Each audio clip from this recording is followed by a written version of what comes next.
चलो बच्चों, let's read this question. The question says an amount of 1 mole of nitrogen and 4 moles of hydrogen are allowed to react in a vessel, and after the reaction water is added.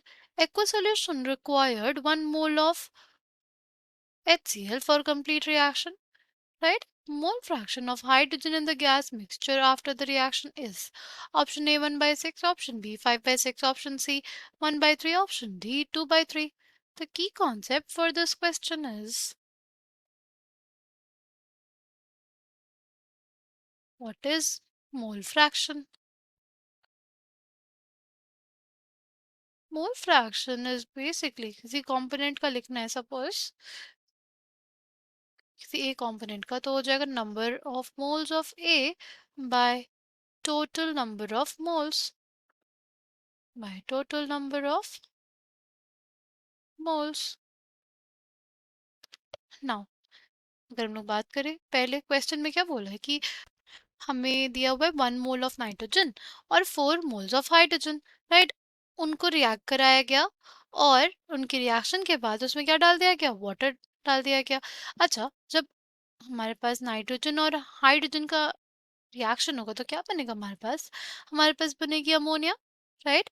और ammonia में क्या add कर दिया हमने, water add कर दिया, right? फिर aqueous solution जो है, राइट, जो एक्वस सॉल्यूशन था उसका रिएक्शन किससे करा दिया, 1 मोल ऑफ HCl से, राइट? अब हमसे पूछा है कि mole fraction of hydrogen in the gas mixture after the reaction is, reaction होने के बाद हमारे पास रिएक्शन मिक्सचर में जो गैसियस मिक्सचर है उसमें हाइड्रोजन कितना बचा होगा उसका हमें मोल फ्रैक्शन निकालना है, राइट?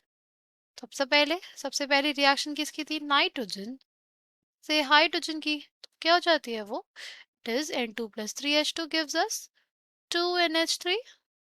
ये हमारे पास किसका फॉर्मेशन हो गया, अमोनिया का, राइट? ये भी हमारे पास गैसियस स्टेट में, ये भी गैसियस स्टेट में, और ये भी हमारे पास गैसियस स्टेट में।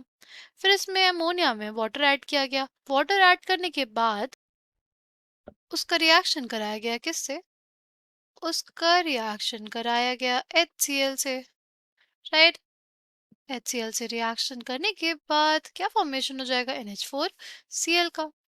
अच्छा, इसमें मेंशन है कि 1 मोल HCl के साथ ही हमारे पास एक्वस सॉल्यूशन ने रिएक्ट किया, राइट? यानी अगर स्टाइकोमेट्रिकली इसको देखें तो यहाँ पे 1 मोल HCl होगा तो 1 मोल ही अमोनिया होगा, राइट? 1 मोल HCl होगा तो 1 मोल अमोनिया होगा, यानी हमारे पास अमोनिया के मोल्स कितने हो गए, 1 मोल। यानी हमारे पास रिएक्शन में कितने अमोनिया बना होगा, 1 मोल अमोनिया हमारे पास फॉर्म हुआ होगा, राइट? 1 मोल अमोनिया अगर हमारे पास रिएक्शन से, हमारे नाइट्रोजन और हाइड्रोजन के रिएक्शन से 1 मोल अमोनिया का फॉर्मेशन हुआ, तो अब हमें क्या निकालना है कि हमारे पास कितना नाइट्रोजन और हाइड्रोजन यूज हुआ होगा। ये कैसे देख सकते हैं, ये हम लोग देखेंगे स्टाइक्योमेट्रिकली। जैसे 1 मोल नाइट्रोजन से हमारे पास क्या बन रहा है, 2 मोल अमोनिया, राइट? तो अगर हमारे पास 1 मोल अमोनिया फॉर्म होगा तो उसके लिए कितना नाइट्रोजन यूज हुआ होगा, हो जाएगा 1/2 मोल्स ऑफ नाइट्रोजन, राइट? अगर हाइड्रोजन की बात करते हैं तो देखो, हम लोग स्टाइक्योमेट्रिकली देखें कि तो 3 मोल हाइड्रोजन से 2 मोल अमोनिया फॉर्मेशन हुआ। 3 मोल हाइड्रोजन जब था, 3 मोल हाइड्रोजन था, तो उससे हमारे पास 2 मोल अमोनिया बना। तो अगर हमारे पास 1 मोल अमोनिया है तो 3/2 मोल्स ऑफ हाइड्रोजन यूज हुआ होगा। कितना, 3/2 मोल्स ऑफ हाइड्रोजन यूज हुआ होगा। इनिशियली हमारे पास कितना था, इनिशियली हमारे पास सपोज नाइट्रोजन दिया था कितना, 1 मोल, राइट?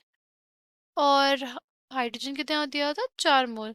रिएक्ट कितना किया, रिएक्ट हमारे पास किया कितना, नाइट्रोजन, नाइट्रोजन हाफ मोल, यानी 1 - हाफ, कितना बच गया, हाफ मोल बच गया। और अगर हम लोग हाइड्रोजन की बात करें तो 4 मोल था, 4 में से सिर्फ 3/2 मोल्स रिएक्ट किया। तो कितना आ जाएगा ये हमारे पास आ जाएगा 8 माइनस 3/2, 5/2 मोल। क्या ये हमारे पास क्या है? ये हमारे पास है वो अमाउंट ऑफ हाइड्रोजन, वो अमाउंट ऑफ हाइड्रोजन जो बच गया रिएक्शन मिक्सचर में, गैस मिक्सचर में, after the reaction took place, right.